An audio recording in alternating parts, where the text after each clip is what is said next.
Well, welcome to the Wildlife Podcast, guys. As always, presented by Whiskey and Wildlife Apparel. Go ahead and get you a hat, t-shirt. I got the new hoodie on as we're recording tonight.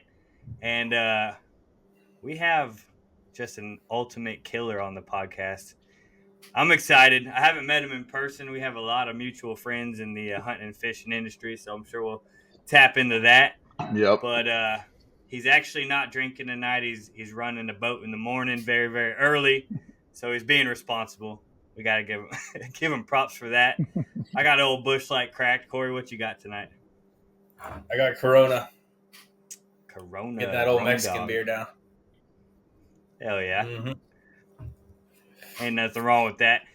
Well, y'all, we got Colton Cunningham on the podcast. How you doing, sir? Good. How about y'all? Doing good, man. Appreciate you joining us. You running Yes, a sir. charter in the morning, or what you doing? Yeah, I got to take some guys fishing, try to go catch some sailfish. It's been a kind of a tough pick to the season, but we just had a cold front blow through, so I think there ought to be some new fish popped up out there. Hell yeah. Is that your main gig? That's what. Chartering boats, or? Yeah, I'm kind of a freelance captain for a handful of guys. I'm their primary captain, so if they're going fishing, it's with me. But I'm not like full time with anyone. It allows me to keep my schedule kind of flexible and kind of hunt how I like to do. Because I kind of work end of the winter all the way to kind of the end of the summer. Throughout the spring, I bounce a little bit to go turkey hunting, but that way it allows me to keep October, November open to go chase whitetails, do the rut tour every year, kind of. Yeah. We're good buddies with Shane Onick out in CNS Whitetail. I know you are as well. Yeah. Done some guiding for him as well. Yeah, I started hunting out there probably 12 or 13 years ago, and it started out with just I don't know, Shane wasn't even hardly around when I first started going out there. It was Chad, and I would take him fishing down here, and he'd let me go hunt out there. And then a 5-day hunt turned into a couple-week hunt, and I said, I've learned all the properties. I might as well kind of start helping out guiding a little bit. And just had a lot of fun doing that and meeting the guys and seeing everybody come through camp. And as it got later on, it allowed Chad and Shane to go run out into Illinois and go do a little hunting for themselves, and I would kind of run the camp for the week they were gone, and I'd spend about a month there. But getting older, getting married, and got a little baby on the way, I've stopped the month-long guiding out there, and still turned it into about a month-long, but hitting a handful of other states in the process. So that's the way it goes. Yeah. I know we've brought it up a few times, and my brother's like, who do you want to get on this week? I'm like, see what Colton's doing. I mean, we don't know you personally, but I'm like, through Instagram nowadays, Facebook, everybody, keeps track. And I'm like, yeah, he's just laying them down this year. We gotta hear from him. Yeah, man, it was a great year. I was blessed for sure. And, you get lucky, and year after year, I just try to become a better hunter, and you got to have a little bit of luck in it. And, it's a grind when you're doing it, but when it finally comes together, it's sweet. The first sit this year out in Kansas, I killed, and there was a couple other guys in camp, and they were like, "Oh, you lucky son of a gun." I said, "Listen, dude, I've hunted for 20 days straight so that I earned enough points to have one hunt that I sat for 3 hours and I killed a stud, so it's all what you put into it." You got to take the easy ones when they come, right? Exactly. You know damn well those hard hunts are around the corner too. So exactly, it's the ups and downs, but that's kind of the best part about chasing mature whitetails with a bow is it's not easy. You're not plinking them from 300 yards away, and a lot of it has to go right, to get it to happen. So when it does, I think it's about the peak of everything. I love to do a lot of big sword fishing for, we'll catch 450 pounders sometimes, and that's kind of the peak of fishing, but everyone's like comparing it. Would you rather kill a big sword or kill a big buck? And I'm like, there's something about killing a big sword, but it's can be such a long process. It's stressful, and at any moment he may probably come off, but the adrenaline dump after you do that, it still doesn't compare to a big whitetail with a bow. There's nothing like it. How long have you been strictly bow hunting? You put down the gun a while ago, or? Um, no, I'm not too proud to gun hunt. I will gun hunt. I picked up the gun for a week or 5 days, about a week or two ago. I was in Alabama for the rut, and it was a property that wasn't too good to, it wasn't set up to bow hunt. And I just wasn't. I wasn't chasing anything big. I was trying to shoot, any mature deer kind of, and really just went to go see some boys I haven't seen in a while. So I picked up the gun for a little bit then. But I mean, whatever's legal, I'll use for the most part. But my place in Georgia where I killed two of my bucks this year, we strictly bow hunt it. And then just the way the tags work out, Illinois and Kansas, those are both tags that I get. I only get the bow tag. So if I had to do it, it would be with a bow pretty much always. But, in the scenario that I had a place like Nebraska that has multiple seasons as you can get a tag, uh, I would probably mostly bow hunt, but I wouldn't be too, if I had a 200 incher out there, I wouldn't be too proud to go pick up the rifle. But there is like a 50% better feeling boost or something. You get a rewarding factor. I don't know about shooting them with the bow, just Yeah, because Corey and I are starting to pick up the bow more often. We grew up, gun hunting our whole lives, but yeah, starting to pick up the bow a little bit more, and it's definitely another level. yeah, Well, it like you is. said, our place in Georgia was pretty much open pines. It was a hard place to bow hunt. Yeah, yeah, So we relied on the last few years was just pretty much strictly rifle. yeah, And then I yeah. killed my first buck with the bow this year, and it was like nothing else. I was like, Right. I see what it's about. Yeah. I can feel it. There's another factor to it. I mean, shooting. We had to shoot a bunch of does off our place in Georgia this year, and just shooting does, it's a blast. There's something about getting them close and putting so much into it. So many people, there's so many different factors that you can screw up, and I have had a ton of success over the years, but I've had a ton of failures. I mean, for every big buck I have on my wall, I've lost another one because I missed him, or a bad shot, or he caught my wind, or whatever. There's so many factors that come down to trying to kill a big buck with your bow that getting him in bow range is just where it begins, really. So It's not easy. no, it sucks sometimes, but it's awesome. I've had mostly highs this year, but had a couple lows. Yeah, so I mean, obviously, like we said, we didn't really know you personally.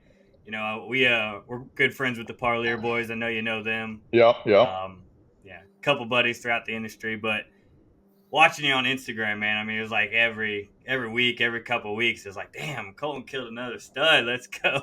Yeah. So you had an unreal season. So let's just walk through, man. Like, just 2023 as a whole. Where'd you start? Where'd you end up? Like, just go for it. So this year I started. I've been turkey hunting for about 8 or 10 years out in Idaho, chasing birds out there on some public and everything, and had always picked up some elk sheds and ran into some elk and whatnot. And this past year, I think you got to apply in 20. It was like December of 22. I applied, but there was a whole debacle with the tags and everything, and they put whatever. Long story short, they put people into like different rooms to get the tags. There was like 70,000 people in line because there was a issue. People were using bots to like get their tags. Whatever. The good tags I wanted weren't available. And me and my buddy Ryan Nith ended up grabbing a tag, just like a kind of a leftover in a more undesirable unit in an a less desirable time to go chase them. But we flew out in early September and chased bulls around out there on some public, and got into some really, really nice bulls. The problem is anybody that has bow hunted or elk hunted North Idaho, it is incredibly thick. And we had a few close calls, had some opportunities, but I wasn't able to shoot one or pull the trigger or anything. It was just times where you can't see but 5 yards in front of you or 3 yards in front of you, and got into some good bulls, and it kind of set me up to go on my New Mexico hunt. That was going to be some private land. A boss of mine that I run a boat for, do a lot of spear fishing and fishing in the Bahamas with, and he was like, "Well, Colton, it seems like you are serious about hunting. This is the first season I've been running this boat." He's like, "I've got a place out in New Mexico. You want to go out with my son and I, and I'll give you one of my landowner voucher tags." So we went out there, and I had just got a new Phase 4 Matthews and been kind of dialing in, and I really do try to take it very seriously because I have seen, so many times people don't take it seriously, whether it was guiding in Kansas, and I would make the second everyone came, I would make them shoot their bow, and that has always been a huge thing that bothers me. Listen, I've wounded bucks, I've missed bucks, everything, but there's just so many people put so much into everything else except for shooting their bow, which is literally the most important part. Uh, so I was really just trying to make sure I was dialed in. We went out there. It was actually a 7, 8, 9,000 foot elevation. It was a lot different than South Florida. So my bow was shooting like 10 yards. If I was shooting 40, I was shooting 6 or 8 inches high at 40. So kind of had to get regrouped there. And my buddy Ridge, my boss's son, who's since become like a really close friend of mine, he was after this big bull that he'd seen for 3 years.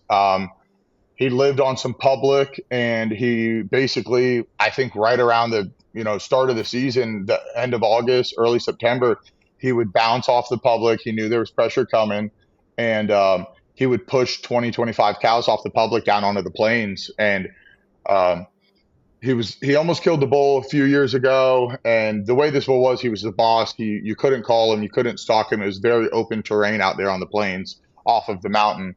On this private, and kind of the most successful tactic after talking to a few rangers and some other guys that were just giant bull killers out there that have seen they've all seen a handful of 400 pluses die, and they said you got to sit water, and it was warm and it was dry, so it looked like it was really going to shape up to be good. And we got in there, and he was sitting in the water, I was sitting in some water in another area, and about 3 days later, 3 or 4 nights later, that bull ended up, I was texting him, and he's like, a bull just bugled. I don't know. I can't tell. It was windy. It was nasty. And all of a sudden the bull came down to the water with the cows, and he smoked him at like 44 yards, and called me, and he was like dry heaving. I thought he was going to lose it. I'm like, all right, just sit still.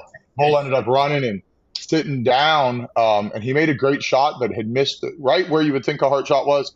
And luckily he was shooting an expandable, got a good penetration, shooting 75 pounds at like 30 inches or something. So, has some good energy behind it.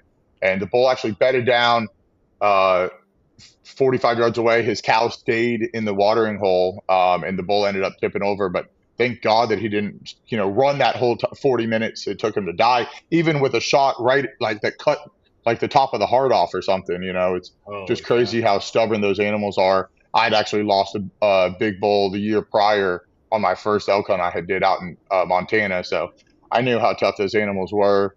So then the next day, we had kind of really tried to not blow out the property. It was a huge private ranch, but there's a very small amount of elk habitat. There's a ton of just open prairie that had some big antelope in it. But the key there was kind of keeping it chill, especially for this big bull until he was able to harvest that bull. And that kind of opened up me able to hunt a different way than just sitting water. And that next morning, him and I we got done cleaning the bull at like 1 a.m, went to bed, woke up at 4 a.m, and we were out chasing my bull.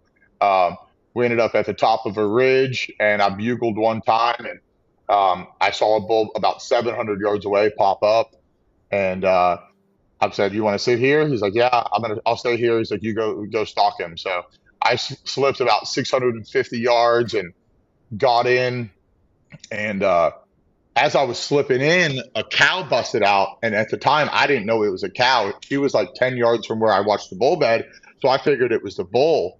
And I looked back, and I can see him standing on the ridge at like 700 yards away, and he's like pointing like this, and I'm like, something's going on. So I just hunkered down. I've got another 5 feet, hunkered down underneath the cedar, and I cow called a couple times. And I don't remember if the bull ripped the bugle like in his bed and got up, but had come around and bugled one time, and then was uphill, probably a 20-degree angle, staring straight at me at like 22 yards. And as he was coming around the cedar, I had drawn, and I had really studied the anatomy after last year. I shot a bull with a fixed blade got a pass through, but it was a high double lung shot or high single lung at the least. I had good lung blood. The whole herd stampeded behind him in a river. I never ended up finding the bull. I looked for 3 or 4 days. Never found him. So this year I said, you know what? I'm going to shoot an expandable. I was shooting a Rage Hypodermic Plus P, which is a penetration. So it's a little bit smaller of a cutting diameter, but you get some better penetration. So I ended up centering it down on the chest, squeezed off, and cut his windpipe, his jugular, all the way into the lungs. And the bull, he watched it in the binoculars through, and he's like, dude, the thing was just spraying everywhere. The bull ran like 40 yards and died. So after, it was a very like surreal moment after having like a nightmare of a hunt the year before, shooting that big bull and not finding him, and then grinded it out for 10 days on public out in Idaho and had some close calls, but never got a shot opportunity. And then finally to have this happen, and we, killed 2 bulls in 12 hours basically. And so we ended up cleaning a lot of elk and brought a lot of meat home. It was an awesome trip. But just to touch on that, his bull ended up scoring. We had some guys rough score it. It's like 434, 436. It ended up getting officially scored gross at 437 and change. And I think with deductions, he was like 413 or 414. Don't quote me, but that was my buddy Ridge Crum shot that giant. It's going to be, I think, top 5 in the state of New Mexico. But just an absolute giant of an animal. The body size was insane. And he was a perfect 8x8. So, 7x7s are like, no one even thinks hardly exists. And 8x8 is just a next level animal. But came back. Just a king. Yeah, it really was. I mean, he was the legend. He would come off, and everybody knew about him. I mean, once this bull died, it was on every hunting page around. I was actually able to get some really cool pictures of the bull hanging. We were able to get in. There was all sorts of, stories and high fence and this and that. And I'm like, I ain't going to do it, but I can show you the pin. The bull died, was shot less than a half mile from public. So everybody's saying that it was a farm animal, and, they drove in there and picked him up with a forklift and everything. We did get a trailer in there, but there was 4 of us that had to drag that bull onto the trailer, and we earned every inch of that. We didn't have to pack it out, luckily, but we got some cool pictures of the bull, and, his dad was there, who's become, he's my boss, but he's become a, close friend of me as well. And, it was just a cool moment for them to kill that bull on their own property that they had been after for so many years. And they're serious bow hunters. That's why I took him, the first time I took him sword fishing, we were out for like 12 hours and we finally killed one, like 250 at the last minute of the day. But I'm like, y'all got what it takes, because you guys are deer hunters and you're elk hunters. Like, you got the patience thing down, so it was cool to see that and see them share that moment together. Then came back, did a couple trips, went and caught some wahoos and did some spearfishing in the islands. And that was kind of my last work for a little bit before I started my whitetail extravaganza. And I had got a new place in Georgia this year. And it's a bow only place, and kind of was a little late to the party getting involved there. I didn't show up until my buddy Kyle actually had already killed a 142 stud that they had been chasing. So I was late getting up there. I wasn't able to scout in the summer and kind of work in the summer because I was working in the islands, but all the guys were cool, and I made sure to put my work in once, the season had already started, just, helping with plots or filling up feeders or doing whatever. But I brought a handful of cameras up there. We got a cool group of guys. Everybody kind of shares the cameras, so you can see what's going on at all the properties at all times. And there was a couple deer that I started kind of getting an eye for and kind of trying to make a pattern up of them and everything. And there was a deer that had become kind of a legend on the place called Radio, and it was a buck that lived on this ground. It was right by the radio tower, so the radio tower is always in the picture, and that's how we got his name. And the year before, he was a big 8 with some, like, a little bit of trash on one side, and this guy, one of the guys on the lease, had missed him. Another guy had a really close call with him. He had got out. He was sitting a plot. There was no deer at the plot at this time, and there was like 5 minutes left of shooting light. And he's like, you know what? I got to take some, his family to dinner or something. So he's like, I'm going to slip out. That way I don't have to blow deer out because I know they're coming any second. And he's at like the second to last step of his tree step, and he hears a crunch and he looks around, and radio is at like 5 yards while he's or less. He said at one point he could have hopped on the thing's back. So that was his like second life that he'd just avoided getting killed. And then and he was sitting there hunting that particular deer, and then he survived the rest of the season and was always bouncing around. It's Georgia, it's brownest down in this area. And as we're sitting there as bow hunters in the rifle season, you're hearing just boom, boom, boom, and you're like cringing, hoping that it's not your target buck that just got shot from 400 yards away by the farmer next door. But so I ended up kind of chasing this deer, getting a little bit of a trying to see a little bit of his tendencies, and I saw he had daylighted like the first little bit of cool weather we got in October, but only by like a couple minutes of shooting light. So I saw we had some more cold weather coming, and I was tracking him a little bit. He had daylighted he was there like 10 minutes after shooting light one morning, and then like 15 minutes after shooting like the next night. And I was like, all right, there's a big front coming through. I'm going to go sit and see if I can get on this deer. And I'm sitting there, and it was the wind was ripping like 25 out of the north, and his big front was pushing through, and the deer were just moving super heavy. And this is some great land in Georgia, but it was good land in Georgia, but it was a special night. I had like 7 or 8 bucks right in front of me, kind of in like bachelor group still, which is not common for that place. It was everything was up on their feet. There was does moving all over the place. And it was getting towards the end of dark there, or getting towards dark, and probably 15 minutes of shooting light left. And I'm like, if I see one more deer, like I know it's got to be radio, because the last buck I had was like a 3.5-year-old, 115, 120, like, a nice deer. And I'm like, they're all getting bigger every time they come through. And it was kind of like that front was moving through, like I said, and it was like 4 or 5 minutes before the end of shooting light, and these deer got on edge, and I'm watching them, and I'm like, I think he just stepped out in the plot where I can't see him out to the left. And I just picked up my bow, and I just had a feeling it was him, and he ended up coming, started walking the way before I could see him, but I knew he was coming because the biggest buck, that 3.5-year-old, just like turned off and gave the plot in the corn to the deer that was coming, and all the other little bucks like pushed off. And he came on like a quick trot, like kind of, I don't know if he was asserting dominance or whatever, but he's kind of fired up coming in there. And I just drew really fast because I knew once he got out with all those other deer, it was going to be hard to shoot him. There was like 5 minutes left of legal shooting light, but with the clouds, it looked darker than it even was. So I knew I was going to have to make it quick. And I don't know if it was, I never wear like anything on my head, even when it's 20 degrees, because I don't like face masks on me. I don't hardly wear gloves if I don't have to.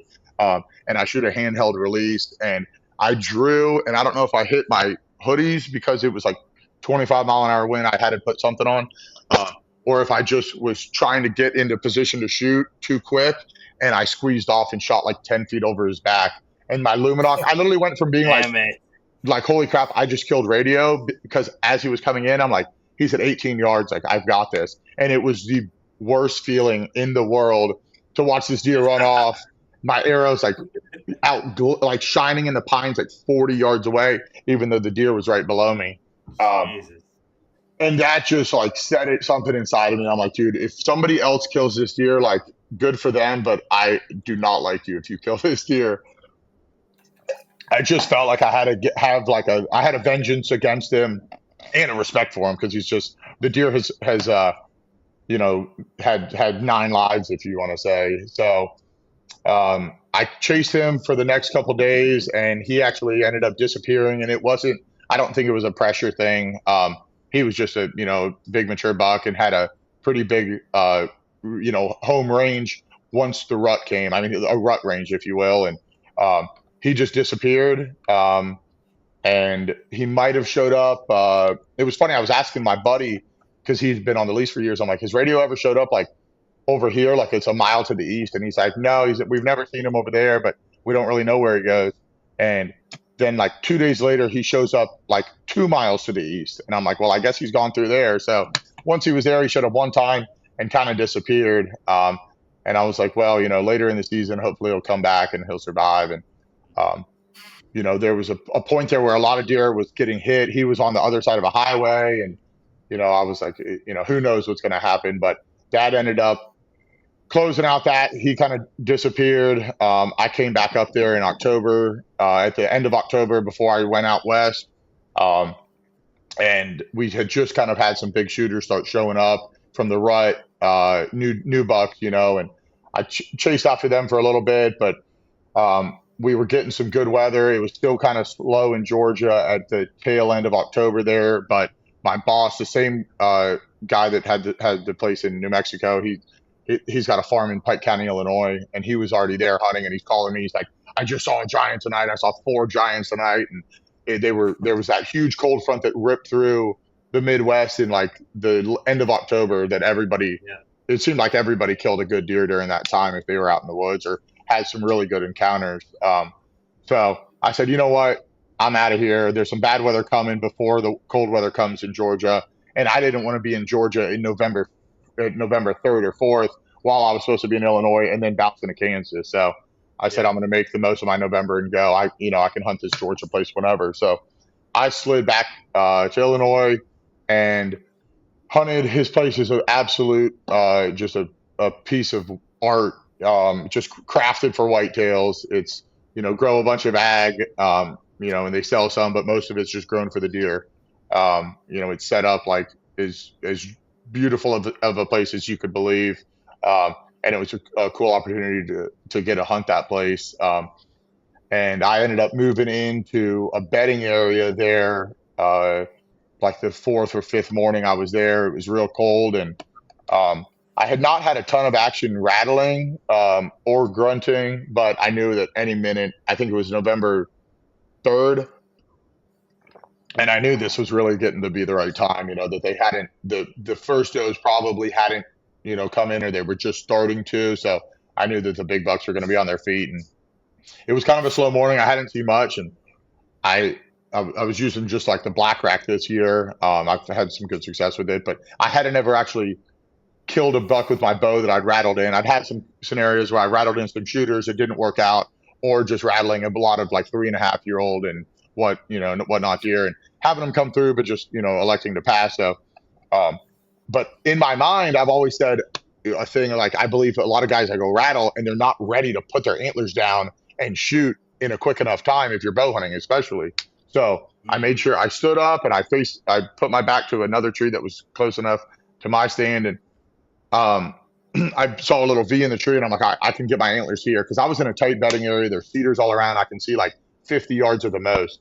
And I start beating these horns together, and I kid you not, 10 seconds later, I look up, and this big, heavy mainframe 9 with a kicker 10 is just like barreling through the cedars, coming straight at me. Like, it's so cold, he's like blowing steam out of his nose, and he runs. I saw him at probably 25 yards. I set my horns down. My bow was already ready. I grabbed my bow. That's one reason why I love that. Although it seemed like it screwed me over earlier this year, that release, because everyone's like, oh, if you had a wrist strap with the trigger, you wouldn't have done that. But the thing I do love is I can grab my bow. My release is already on there, and I can draw and shoot. And I think that definitely helped me, because if I would have had it, especially in the heat of the moment, you're sitting there trying to find your D loop and everything. I kid you not, I had to see this deer, determine that I was going to shoot him on a very strictly managed farm. And thank the Lord, it actually was the deer that he wanted me to go in there and kill. He knew that deer was in that area. So, I was able to draw. He cleared like right underneath my tree, and I shot him straight down. And I spined him. And it was funny because I saw a buddy I knew like the day before spined a deer. And I was like, all the deer I've shot with a bow, I've never spined one. And then the next day I went and spined this one. And it wasn't because it was a bad spine shot, but it was literally straight down through the top of the spine, and it actually hit the lungs and the heart. And he fell over and was kicking around, and I didn't know exactly. I knew I had spined him, so I threw another one in him. And it was, I texted him, I'm like, BBD. They're like, well, was it a good shot? I'm like, he's dead right here. So it was awesome. One of the most like adrenaline rush hunts that I've had. Just in your face so quick. Like I didn't even have time to get nervous. It all kind of came out after I had shot him because it happened so quick. Which is kind of how you want it, because when it takes a long time to unroll, it can get to your nerves and It's everything. worse. Yeah. It also helps when you can see him dead on the ground. Oh, it does. It does. It makes you feel way better. I called my wife and I'm like, he's dead right there. He ran off, and the whole time I'm like, I literally went through my head like, did I miss? That went through my head like 10 yards. Totally. I don't got an arrow. There's no blood at the hit site. I'm like, I'm backing out. Maybe I missed, but it's not buried in a tree. It's not buried in the dirt. Yeah. You absolutely smoke this deer. But when you can see one dead on the ground, I mean, that's got to be kicker. It is. I know it's always a mystery. Even unless you literally see him laying there, you're like, you have so many second thoughts. And did it hit where it was supposed to hit, or did I? And different angles and everything play into it. You think you're too high. I shot a deer last year. I thought I was too high, but I was also 20 foot up, and the deer ran like 70 yards, 60 yards, and fell over. And I was like, I don't know. I think I was in like. Not that there's really a no man's land, but there's, kind of that it's really a backstrap. You're above everything really when that happens. And I'm like, was I too high? And I walked up and I had chilled out. Me and my buddy Ryan at the Buck in Illinois. We walked up and shined the light and he's like, oh, you're good, Bubba. And there was just blood freaking everywhere. And I was like, oh, thank the Lord. But now I'm with you, man. The first deer I ever killed with a bow, I shot this doe in Georgia, and she came into like 5 yards, and she was kind of quartering two a little bit. And, I was just shaking like a leaf. And I sent it, sent the arrow, and she just dropped like a rock and kind of spun a little bit, but she was dead right there. And when she stopped moving, the arrow looked like it was just stuck right in her ass. And I was like, how the hell did I shoot this deer in the ass? Like, did I hit the femoral artery? Like, what the hell happened? I was freaking out. It ended up going, all the way through her and sticking out her ass. But okay, that's sick. Yeah, that'll break him down. If you can punch through that shoulder like that or something, it'll break him down quick. Oh, yeah. It went all the way through. Quarter and two right out her back ham. That's awesome. I always tell everybody, the first phone call you make, whatever you say to that person is probably the truth. So if you call, I usually call my brother and I'm like, I smoked him. If you say that and then that creep, starts to come in your mind later on, it starts coming. You're usually good. It's when your buddy goes, I made a good shot.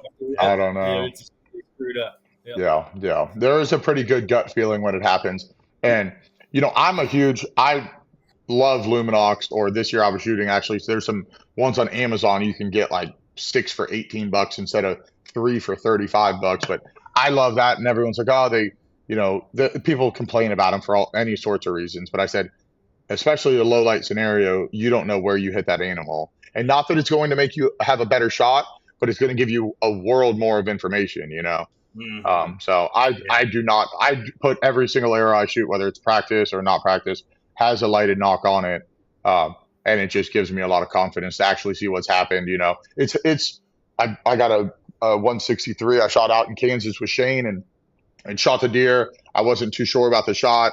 And we walked up let him sit for a couple hours, walked up to the top of the river bottom and looked over here, and there's a glowing knockout in the field, and it was the buck, and not that I wouldn't have, weaseled and found, the blood trail, but there's just so many different ways that it can help you, whether it's still stuck in the animal and it's glowing, or it's just helping you retrieve your arrow to see it. I love a lighted knock. Definitely useful. Yeah. But, I hung out there for a little bit and, it was really cool. I hadn't been to Pike County before. Ended up dropping my deer off at a taxidermist that does all of Hadley Creek, kind of one of the biggest outfitters out there. And the work that this guy did was incredible. And just a top of the line taxidermist and had like 100 mounts waiting to get picked up. Where I dropped my buck off, there's like 15 other bucks there getting, caped out and everything. And it was cool to just see that that's like ground zero of giant deer. And kind of just a famous area. So with that, I ran up to northern Illinois, actually picked up a mount of that deer I had shot last year that I was talking about with Ryan. And then I shot down to Shane's and got tucked in and showed up that day. And actually that night went out and killed the big eight that I was I was in there hunting two different deer. And it's like a little 80-acre piece that's kind of always been mine. When I would guide there, it was kind of a little piece that Chad and Shane would let me kind of do my thing on. They would maybe hunt, a muzzleloader buck in there, and then kind of all bow season, it was mine to do what I wanted. I had not killed a deer there yet, but I had, passed on a lot of big deer there, and had some close encounters and everything. And then if, one of the clients, if it was having a tough hunt or something, and, it was kind of just for me to hunt, but I'd say, hey, you go slide in there. And it's, I left it, I hunted it right. But Shane had actually put us staying in a different area. The number one thing with this place has always been the access. It's a narrow 80 strip, but the creek kind of S turns like that. So there was, no matter where you access from, you were going to blow out a deer pretty much. So I slipped in there, and I was in there after this big 12 point, and then this real, like, kind of big, almost mule deer looking 8 point. And I slipped in, and I'm walking the little access road and just easing. I had my bow ready because I've walked up on some deer in there in the past. And I go by this little clump of tree, or little clump of, like, reeds and whatever, about 5 yards from me. I end up coming around like 25 yards from it, and I hear like the loudest blow I've ever heard in my life. And I look, and it's that big 12 point. I had walked 5 yards or less from him, and I don't know if he finally just got a good look at me or what, but he didn't blow out until I was 25 or 30 yards away, and he had a doe with him. And then I watch him run through every freaking piece of woods that we have on that place. And I'm like, oh my gosh, my hunt is shot. So I texted Shane. I'm like, that big 12 point just blew out. He's like, no way. Where was he? I'm like, right on the road. Like, literally, I was 80 yards from him when I got out of the truck. He was just hunkered down there with. So, I was kind of feeling down, but I'm like, I know there's plenty of other big deer in this place. So I went and sat and had the right wind for the area. And next thing I knew, deer started moving, and you could tell it was getting right in Kansas because every single doe looked like a crackhead. They were looking for bucks coming up on them, nonstop. This like little, yearling would come and check out every doe, and they would sprint like 100 yards. And, just kind of kept going and going, deer moving. And all of a sudden I just knew it was a shooter just based on his body.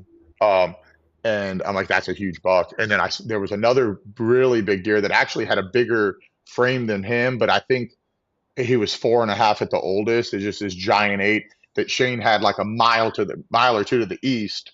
Had no clue that this deer was over on this piece, but it's the rut they run. So they kind of like, flexed on each other a little bit. And then the buck I ended up shooting just ran this other one off, and he was like, I'm out of here. And the buck I shot pushed a doe, and so many times this never happens like this. He pushes a doe and he goes the opposite way, but he literally nudged the doe, and the doe came directly down the tree line that I was sitting. And I had probably 20 deer out around in the field and close to me. So I knew I had to time everything right to kind of get drawn and get situated. And it took a little while to happen, about from the time I first saw him, and it was like, all right, I think, they're coming my way and everything. Took probably 5 minutes, enough to get the blood pumping pretty good. And as the buck and the doe, he had his nose like right on her. They went behind one tree, and I drew, and I waited, and he came to probably 18 or 20 yards, and I squeezed it off right behind his shoulder, a little .2. And I was just confident enough with the shot, but I blew through him, and the deer ran out to like 50 yards or 45 yards, but I couldn't get a shot at him, and he just stood there. And I was like freaking out in my head because I'm like, I just smoked him. He's going to fall down.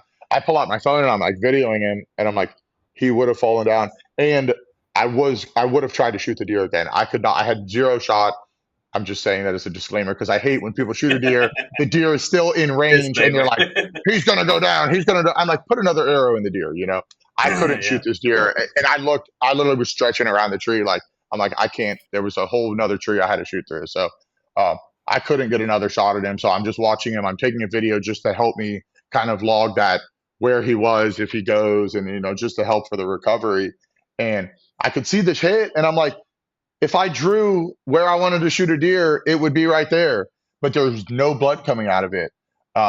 So I was super confused. I had shot him with an expandable, and I was like, did the expandable not like deploy? And I'm like, I don't think those rages nowadays, I don't think they can, or ever really the way they're built. I'm like, I don't think they can go through a rib cage and stuff and not open up. Yeah. So it was about 45 minutes. I watched the deer, and I'm like, what the heck? And then and he just stood there the whole time, like didn't hardly move, was just locked up. So I'm like, he don't feel well. I knew that, but then he walked about 4 or 5 yards, and I couldn't see him anymore. And I said, you know what, I'm getting out of here. But so I get down, and I kind of peeped around, and I texted Chad. I was like, I'm going to come out the long way. I don't want to walk out the way I came in because that's where the deer went. I'm going to come out. I'm going to cross the creek and come out the backside. So as I was doing that, it's like last light, well past shooting light, and I see a big buck in the corner that looks exactly like my deer, like kind of pushing a doe right where he went. And I'm like, dude, I am so like, my mind is just ruined right now. I have no clue what's going on. And, I like to think most of the time that I've been around it long enough. I've seen, 20 bucks a year die in camp, and I know where the shots and whatever. You can think you know it all or anything, and I'm still sitting there like, it just humbles you. I'm like, what the hell just happened?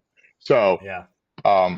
I go back and I'm like showing everybody the video, and they're like, yeah, looks like a pretty good shot. Yeah, that looks right. And I'm like, I don't know what happened. So they're like, you need to get the dog. You need to get the dog. I'm like, I swear the deer's dead. I said, let's go eat. We'll come back out in a couple hours. So me, Kobe, and Shane came out in a couple hours, and we shined the light, and we can see like we're going to the spot, and I said, he right in this little hedgerow, and Kobe shines the light, and there's an eye glowing. So we're like, we got him there. It's him. We start walking up, and all of a sudden there's a rabbit right where the deer actually is. Like literally there's a rabbit like sitting on the deer's nose. And Kobe's like, what the hell? No, it's just a rabbit. And then the rabbit like jumps away, and then there's a deer right there. And we're like, no, there is a deer. So it was just like, we were a bunch of idiots out there, and we're like jumping around, hooping and hollering. Exactly. Hey, if you don't get excited still, then you got to stop doing it. So Yeah, for sure. we were all jumping around, and I actually had made a great shot on the deer. It was a touch further back than I would have liked because it was quartering two, but really on a big, he was probably a 270-pound deer, had a huge full neck. The guy, the taxidermist aged him at 6.5 plus. So he was a, big mature deer, and it had exited, it had come in and got the lungs, but then the exit was kind of where like had some guts, and that had just clogged up the hole. So his whole he was only bleeding internally. And I think him just sitting there, not moving, definitely took him a little longer to die, but it was just a freak thing, and really just shows you how strong those animals are. Tough critters, man. You gotta have luminox. You gotta have tracking rabbits. Yeah, exactly. Hey, we got a cat in Georgia that we try to train to track deer, but she doesn't. She only wants the swordfish I bring her. She doesn't want the deer. The camp cat. Keep working on her. Yeah, exactly. So, you want me to just go into the next kind of deal? Hey, I'm loving it, brother. Keep it rolling. So then I come back. I had some really nice deer daylight while I was gone. While I was out west, in Georgia, and I'm sitting there. I'm such a brat. I'm like, it's just the deer addict in me. I'm sitting there like seeing 25 deer in the morning in Illinois, and I get a picture of this giant, 8-point or whatever in Georgia, and I'm like, oh man, I wish I was in Georgia right now. And I'm like, shut up, dude, you're an idiot. You're sitting in Pike County in Illinois, like enjoy your hunt.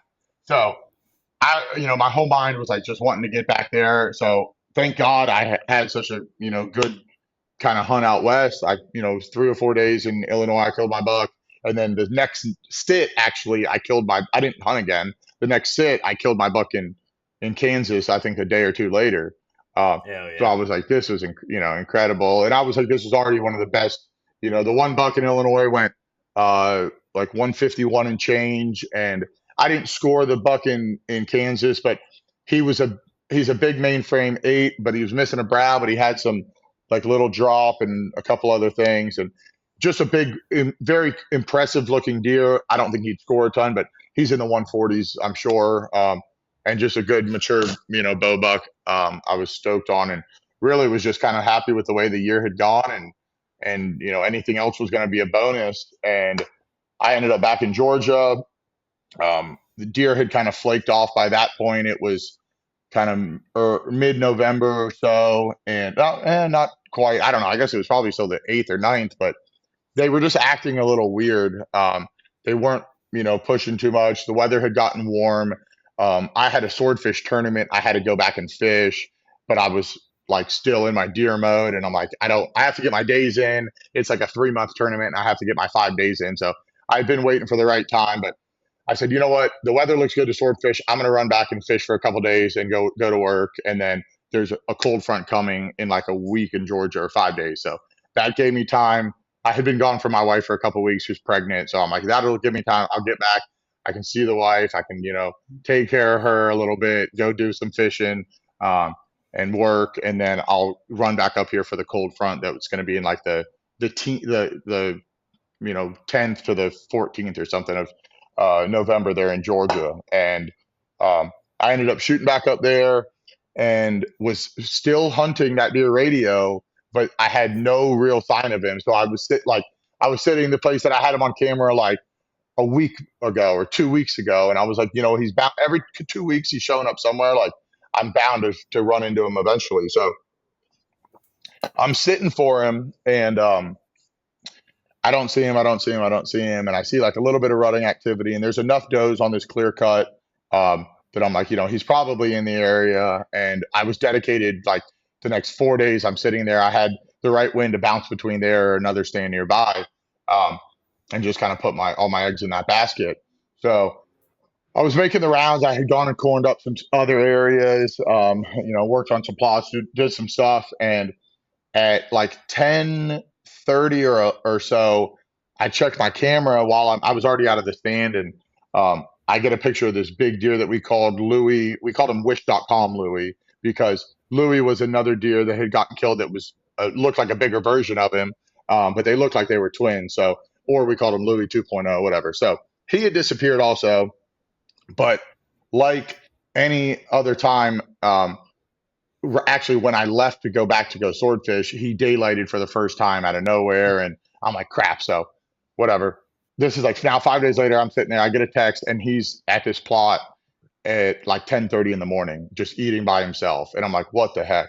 So I pull out and I go, all right, I know where I'm going to sit tonight. And I take a right back to the camp. And then I literally go, I'm insane, by the way. This stuff gets me fired up. But I go, you know what? With the way this year's been, I have the right wind. It's a dry pond, so it's going to be quiet. I go, I'm going to try to go stalk him. So I start hauling butt his way. I'm going like 60 in my Can-Am on the highway in Georgia, trying to go kill this deer. I'm updating my phone every minute, like getting a picture. Next picture, the deer's like hauling butt away, flagging his tail. And I'm like, what the heck? Like the dogs got it, came through, and they're messing with him or whatever. So I make a U-turn, and I'm like, all right, I'll just go sit there tonight. I'm like halfway back to the cabin, and I flip my phone again, and he's back eating. So I'm like, I don't even know what spooked him. I zip back around, and I'm like, all right, no matter what now, I'm going. So I haul butt 60 miles an hour. There's like speed bumps I have to go through the town. There's speed bumps. I'm like catching air as I'm going over the speed bumps. There was a dirt road where there was a semi and like this old grandma driving in her Buick. I like fishtailed around them, going 60 miles an hour. Halfway between then, I'm like, dude, I almost just lost control. Like, settle down. You can't kill the deer if you don't make it there alive. So I burn off into the planted pines. I slam on the brakes, turn the Can-Am off. I grab my bow and I kick my boots off. And this is that cold front that I had seen like, a week out. And I was like, I need to be hunting it. So I start slipping in on this deer, walking through this dry pond in my socks. And my socks get like soaking wet, whatever. I'm look at my phone, the deer's gone, and there's another buck there now. And I'm like, what the heck? So I said, all right, I'm going to slip up because the camera only gets this much of the plot. There's other areas. I'm like, he may be in there. So I slip up, and I get on the ground to 30 yards of this other deer. And I'm like, all right, well, I can kill him if that other buck sees him and wants to come back and push him off, whatever. So I'm sitting there, and he ends up walking off, and I'm like, let me slide up into the stand. At this spot, we call it the short pine block, but there's no like big pines. They're all like small planted pines and then this little pond. So we've got like a small 12-foot tripod there, and it's not really your premier bow hunting setup, but was going to make it work. I had shot a doe there earlier in the year, and then one of the guys actually moved it a little bit more to have a little bit better concealment drawing, because I literally had to draw on the doe like this slow to not get busted just being 12 foot up, and kind of sticking out like a sore thumb. So I went and sat in there and I grunted and snort wheezed right when I got in. And I had another buck actually come loop downwind of me and blow out. And I'm like, you know what? I probably ought to not call, because this big, smart, mature buck, he's based on history, we think he's at least 6.5. And I said, you're not going to be able to fool his nose if he comes and backdoors you. And it's set up, usually there's a lot of water there, so they can't backdoor you in this spot. But it was a dried up pond then. So I was sitting there and I had got in for about 10 minutes at this point, and I opened up my phone, and it's probably 10:45 at this point, and a guy on the lease that was up there as well that has a house nearby, he's like, hey, I see this buck's here. He's like, I think I'm going to go sit there tonight if that's cool with you. I didn't know what your plans were. And I'm like, dude, I'm already sitting here. So he's like, oh, okay. So I sent him a picture that I'm showing him I'm actually there and not just being, it's just we all get along, and we all can hunt all the same stuff. So I'm like, I'm already sitting here. And then my buddy that's the head of my lease calls me, and he's like calling me. He's like, call me. And I'm like, I'm sitting for Louie. And he's like, that's what I was calling you about. So I'm waiting on this deer, and I'm like, yeah, exactly. So I'm like, well, he was coming back from a hunt he had in the Midwest actually, and I'm sitting there and I'm like contemplating. I'm like, I hope this deer just shows back up, because now it's like 11:30. I haven't eaten anything. There's the South. There's this fire, little old country buffet. I was like imagining going and eating. My feet are soaking wet at this point. I'm like, I'm gonna give it like an hour if I don't see this deer. So almost an hour comes up. It's like 11 something, and I was like, you know what? I had just heard actually on one of the Seek One podcasts how they were chasing that giant in Ohio, and he got down to go take a crap at the gas station while he was coming back. In the 15 minutes, the deer came through, and I'm like, you know what? The boys know that I'm hunting this deer now because the camera, and they were texting me. I'm like, if I leave and this deer shows up on camera, I will never live it down. But it got to the point where I'm like, my feet are so darn cold. It's like, it's not that cold, but it was in the 40s, and my socks are soaking wet walking through this pond. So I'm like an hour in, I can't feel my feet, and I'm like, do I take my socks off and just like sit barefoot? But I'm like, at 40 degrees, I'm going to freeze to death too. So I'm a Florida boy, but I've gotten better over the years in the cold. But I'm like, all right, I'm going to run back. This is all going through my head. I'm like a crazy person. I'm like, all right, I'm going to run back to the truck. I'm going to to the Can-Am. I'm going to get my boots on, and then I'll come back. And I'm like, no, that's 2 minutes. You could blow the deer out, or he could come out while you're gone. So I was like, you know what? Don't be a bitch. I'm sitting it through. I'm doing it all. I'm like, I'm not getting out. So I texted my wife. I'm like, hey, my phone's going to die. I'm sitting here until dark. It's like 11:30 right now. And I text her that, and this doe comes behind me, and I look over like this, and I look back, and the buck is in the plot. And my heart drops, and I'm like, oh my gosh, there he is. And he had the most beautiful coat of a deer. Like he just had a beautiful coat. He had like super red forehead. I don't know if it was genetics or rubbing the pines or whatever, but just like it was the most picture perfect deer, just standing there in the sunlight. And next thing you know, he slipped in to the plot in the corn, and I slipped back, and I'm like, all right, don't screw this up. And I drew on him behind the tree, and I came back, and I settled on him, and I squeezed off. And when I hit him, he was like, ugh! And it was like a bottle of freaking blood shot out of him. And I'm like, I smoked him. And he went running through like 5 or 8 yards from me. And I was like, it was the fastest I've seen a deer run ever after I shot one.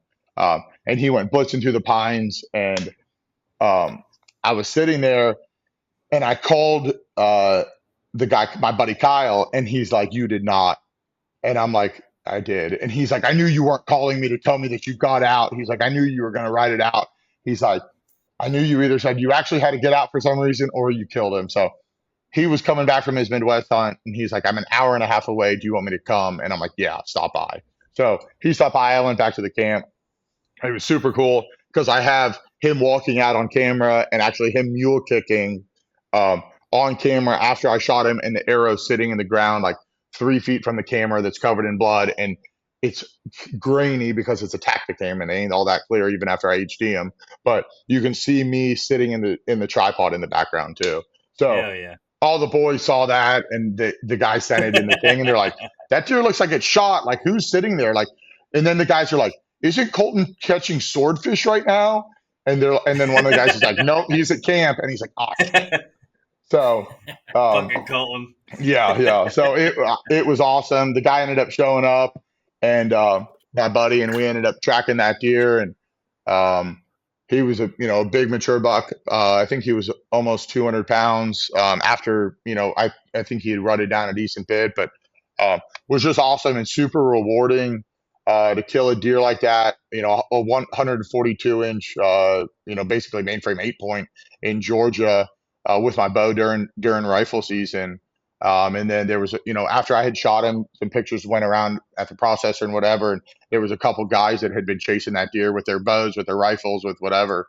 So it was a special deer for me. And even though it was just my first year on that place, I had, it felt cool to have it a place that I was, on and really worked for that deer and really got lucky. I mean, I had to stick it out and everything came together, but to have him there, and then everybody else, a lot of other people would have said, I'm sitting there tonight, not going right then. And who knows if that deer, the way I think of it, he was bouncing around, a couple miles away. He came through there checking for does in the middle of the day. He bedded up for an hour. He went and got another bite of food, and he was going to leave again, because I've seen that happen so many times where you're like, he was there this morning and in the middle of the day, like he's got to show tonight, but then the deer never shows. So, I was aggressive with it, trying to stalk in there on him, and played my cards right enough, and then got lucky and got him. So that was really cool. And I was kind of like, this is a dream season. I shot my first bull with a bow. I shot, 2 big bucks out west, and then I just shot this Georgia buck. And I came home and I, fished for a little while and got back to work. And then I decided to slip back up there because I had this big deer that we called Knuckles that was daylighting a little bit, and I saw some weather again, and I figured that radio had a show back up, so it was post rut, and I figured he was going to be hitting on the feed pretty good. So I showed up, and nobody had corned this spot at all this year, but it's the last place that I had a picture of him, and it just kind of got looked over by everybody, honestly. And the guys are probably going to watch this podcast and be like, it didn't get looked over, but nobody hunted the place other than me, I don't think. My buddy Kyle hunted it early season, and then it just kind of got looked over because there was, we have 30 stands on the place. And so I went and I poured the corn heavy to it. And 2 nights later, I was going to sit there, but I hadn't had any intel.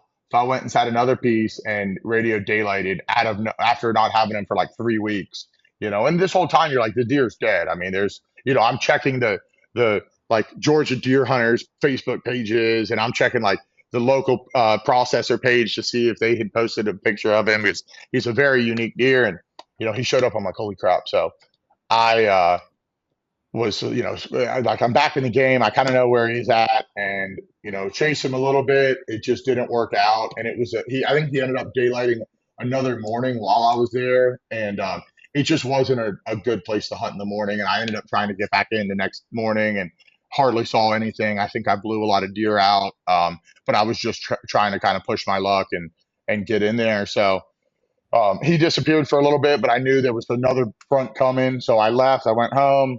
And I showed back up, and I on a Tuesday, and there was a big front coming through like Thursday, and I had the right wind that I needed to hunt Thursday night and Friday night.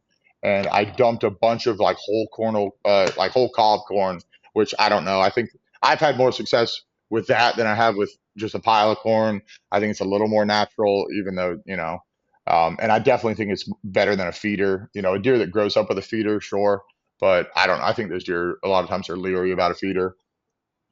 So Agreed. in my mind, and I've done this a million times and not succeeded at it, obviously. But I said, all right, well, I'm gonna dump the feed to him hard, and I'm gonna sit. I'm gonna let it marinate, and then I'm gonna come and I'm gonna sit Thursday night and Friday night and try to kill radio because I have the right conditions and I think he's gonna come back. And like 2 nights later, or a night or two later, at like midnight, he's there, and I'm like, awesome. So I go and sit that night, the next night, and he doesn't show. But I had a pretty good hunt. I had a couple bucks. I had a bunch of does and everything, and I'm like, all right, like it could happen here. So I the next morning, my buddy is like, I figure you're going to hunt. It's called Prison Stand, and it's right by this prison. And I actually was sitting there, sidetrack story, and the like alarms start going off, and there's like cops ripping around and everything. And in my mind, while I'm sitting here deer hunting, I'm like, holy crap, there's going to be a prisoner escape, and I'm going to have to shoot him with my bow. So I literally had this whole scenario go through, and I'm like, I told my buddies, and they're like, dude, what is wrong with you? And they're like, that would be kind of sick though. And I'm like, dude, what do I do if the prisoner sees me and starts coming at me? Because it's a sketchy one. So I already had all this played through, but I was sitting there. The cage, right? Yeah, dude, trust me, it'll stop them. Those deer are way tougher than us. My buddy goes, I figure you're going to hunt prison again. And I said, I'm not. And he's like, well, can I go? He didn't, I don't know if he actually said like, hey, can I go hunt it this morning? But he knew I was sitting there and I had like been like, had it on my radar. I was waiting. And I said, you know what? I was going to sit there this morning, but I know it's not a good call to sit there in the morning because of the access. You're going through a giant, there's basically a huge clear cut with like a little finger island, and then the creek bottom comes up, and so at some of this area you can see 400 or 500 yards in this clear cut, and just as you enter, all those deer are out in that new clear cut just eating. So I'm like, you know what? I don't want to hunt in the morning. I said, no, I'm not hunting it this morning. I'm letting it sit, and I'm going to go there tonight. And we're all, I'm ready for that, whatever, like 10:30. It was 10:20 actually, or 10:16. I get pictures of radio in the morning at that spot. And I'm like, oh my gosh, this is like, there's a good chance this happens. So we go and we ate lunch, and I got in the stand early at like, 1 o'clock or something. This front was kind of coming through, and I was sitting there, and I had said, I bet he's going to come. I said, well, there's a good chance he comes 6 hours later because it seems like they bed up, then they're feeding like every 6 hours. And at 4:15 or 4:10, like exactly 6 hours later, I look up and he's the first deer out in the field at like 400 yards. And this is the deer that I missed 2 months earlier, when I bumped my release off. And I was like, holy crap, there he is. Not at all where I thought he was going to come from. I knew he was coming from this little thick spot down in the creek, but no, the deer came up all the way across the clear cut and was moseying towards me. When he got to 300 yards, I said, golly day, I wish I was a rifle hunter right now because I could have touched off on him a handful of times. So it took about 15 minutes for him to meander down towards me. There was a big dead tree to where he was going to come feed, and he ended up making like a big loop around it. And I knew with this scenario that he was it had gotten still. He was a big mature deer at the end of season, and I needed to be on my freaking game to kill this deer. So he would come and he would just stop and he would just stand there for like 3 minutes and just look, and his ears are just like this, and you could just tell he was a smart sucker. You don't get that big in South Georgia by not being smart. So I'm dying, and I'm just really trying to like calm myself down. And even with as many reps as I had kind of this year, I was still like, coming unglued because this hunt really meant so much to me after missing that deer and having like a vengeance and a story with him. So I just kind of sat there and I was praying. I'm like, Lord, please help me. Like, I got to keep this together. And I'm like replaying the bad stuff in my head. It's like golf, like you're going to make this putt, you're going to miss this putt. But the deer comes through behind a tree that I knew he could not see me, but he's still at 40 something yards. And I'm like, you know what? I'm a big boy. I can draw this bow back and hold it if I need. So I draw like prematurely, but the deer comes finally at like probably a couple minutes, and he ended up coming in so tight on me. I'm like, these lock-ons we've got are like 25, 30 foot up. They're real high. The deer are sketchy in South Georgia. So, and you lose foliage at that in mid-December, so I feel like I'm sticking out like a sore thumb. So I'm just trying to be careful with everything. And I draw, and I ended up having to turn so far down that I had to tuck my legs in and literally like cross my legs like I'm a woman, because I was my string and my cam was like resting on my thigh. So I was like, oh my gosh, like, am I not going to be able to pull this off? So I ended up getting my body just in the right position. And he slipped by and I squeezed it off. And same thing as the other Georgia buck. Like, I just knew I smoked him, and he was crushing blood. He went and made a big loop and crashed through. And I heard it sounded, I still don't even know what he hit because I walked through it all and I never saw a giant tree down, but I swore like a 40-foot tree went down when he went crashing through that crap. And he died exactly where I pictured him to be living. But like I'm like, he's going to come from this thick hole in the creek, and he died right there, but he had, come out of the other side. And I texted my buddy Kyle, who, him and I have become good buddies, and he takes it very seriously, and, is really passionate about it like myself. And I just said buddy in the text, and he's like, no, you didn't. He's like, don't buddy me. Don't say that unless you mean it. And I'm like, buddy, I got him. And I shot him at like 4:20 something, like exactly 6 hours after he had fed. So it was really cool for that to kind of happen, and me to be like, I don't mean this cocky at all, but I truly believed I was going to kill that deer on Thursday or Friday night because of the wind, because of the weather, because of, getting in there and, whether it's planing feed or in a state where you can legally bait, dumping the feed to them and saying, they're going to want to eat with this late rut or, post rut, and just everything kind of aligned to it. And then I got lucky at the end of the day. You got to have a little bit of luck to kill big bucks with a bow. So, at least consistently, some stuff's got to go right for you. And that was one of the coolest hunts I've ever had, just because it really meant so much for me. And I was just proud of myself to be able to keep it together in that scenario when I watched that deer for 20 minutes come tiptoeing to me, and I texted my buddy, I called my buddy Nitz, and I was like, dude, I just killed him. And he's like, no, you didn't. He's like, I thought you were already home. I'm like, no, I stayed. I just killed Radio. So then I went and I loaded him up and I took him back to the camp, and I had sent just the radio emoji and a deer and a dead emoji to the group chat, and all the guys are like, are you serious? Because there's like 9 of us on the lease, and I killed my 2 bucks, and not a lot of other guys killed anything, so I was very blessed to do that. And I think everybody was very supportive, but I know there was some jealousy going around, but everybody was super cool. But I'm just like, I am kind of mad. I'm like, I kind of hate myself after that, like, because it just worked out so great. It was such a sick year, and I was just very blessed to have that happen. That's awesome, man. I know Corey's had some of those years. I had one of those years a couple seasons back, and if you start stacking those years on the top of each other, that's when they're really gonna start hating on you. Oh yeah, so yeah, they're exactly. happy for you now. yeah, no, exactly. We'll see. It was just I actually have the skulls of. This is one of the bucks. This is the first year that I had shot. That came out, and I shot in the middle of the day. And then he broke off a little bit, but this is that buck, the deer Radio.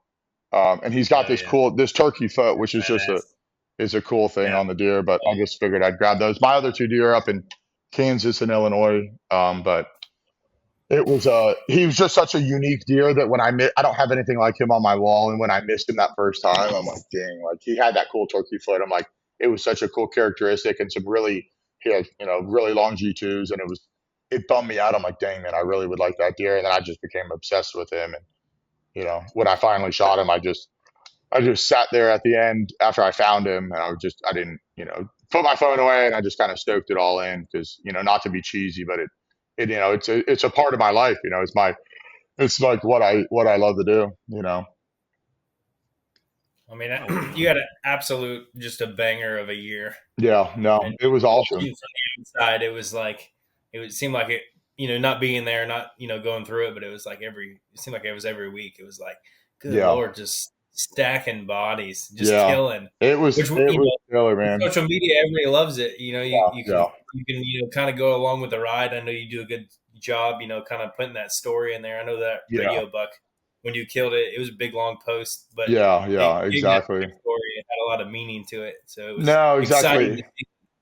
Yeah, and I love that, I get a kick out of everybody's stuff like that, so that's why it means a lot to me. So I try to share my story about it all. But, I love when anybody else is killing a deer, I love to hear the story. I mean, guys on our lease shot does this year, and I'm like, do not go track that deer until I'm there, because I love to just be a part of it. Yeah. It's that camp camaraderie, hanging out with the boys and, going seeing what you shot and seeing what I shot, and we, blood trailing and, cooking out and all that stuff. It just, deer season's, a special time.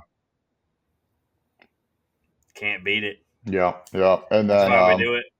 ended up took my wife to hunt a deer I was watching at a place in Florida. I saw some weather that I really hunt a lot weather based. I mean, I've just done a lot better with it, keeping pressure down and hunting on the opportune time. Thankfully, I have a schedule that can kind of allow me to pick when I hunt, being that I take off so much time from my regular job of being a captain. But I saw What some do you weather. look for?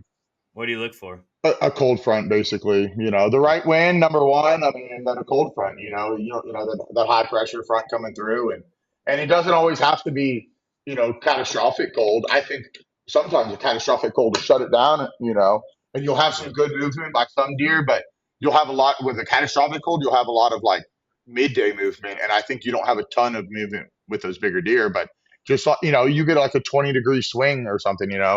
Um, and that's something I think is big, but I think it has to be done right. You can't be pressuring the crap out of a spot and then get some cold weather and expect to kill a deer. But if I could only hunt a spot 3 days a year, I would do that. Only when there was a guy I was listening to, and he said, and I really try to make it happen. Like, think about that this year, and having not just going out and hunting, like really, he goes, you shouldn't. I think it was actually Ben Rising, that's those whitetail edge. It's just a legend in the hunting, and he's killed a bunch of 200 inches, whatever. But he goes, I don't go and hunt a deer hoping to kill him. I go and hunt a deer expecting to kill him. So that's what I think is a big thing, and it's so much easier said than done. But when you're going and everything kind of is right, pressure is the number one thing that keeps people from killing deer, in my opinion. Is there's especially when you're bow hunting, you can't be having scent all in a place and blowing these deer out and everything. And even if you're hunting as careful as you can, I promise you go and hunt a spot 10 days in a row, and your best hunts are going to be those first day or two. It's just the way it's going to go. Yeah, you'll get lucky, and a new buck will come pushing through because of the rut or whatever. But that's what I really lean on. But yeah, I was watching this 12 point out in Florida, and the weather got right, and her and I slipped in the blind, and she's 6 months pregnant and ended up shooting this big 12 point in Florida. So it was awesome. Yeah. I've got another taxidermy bill to pay this year. The walls are going to be stacked up. And I think we've got 7 to pick up, or 8 now between last year's deer and this year. So we've, but I don't feel bad for you one bit. No, I don't either. She asked me, she goes, how much do they cost? I said, they don't cost anything. And she goes, why is that? I said, because it doesn't matter what it costs. I said, the memory of having a mount on the wall is worth every penny. Absolutely. It brings you back to that time and place and everything. And it's what I love. So it's a cool thing. Yeah, I was flipping through your Instagram before we jumped on, and I saw that she'd killed that in Florida, and that might be the most impressive buck of the season. Yeah, he was really cool deer. Very unique. He had like his G2s were almost like in between where his brows and his twos should be, and they both had little kickers on them, and splits kind of. And he was a really cool deer. It was an awesome hunt, and like I said, her being 6 months pregnant, it was pretty awesome to see her do that. You gonna tell us where you killed it, or? West of Okeechobee. It's some private ground I've got. I've got permission on. I don't even get a hunt out there, but It's a buddy of mine owns it, and he lets me take her out there and hunt. So she's That's killed her awesome. first couple bucks out there, and killed a big Osceola last year out there. So it's a little hunting hole.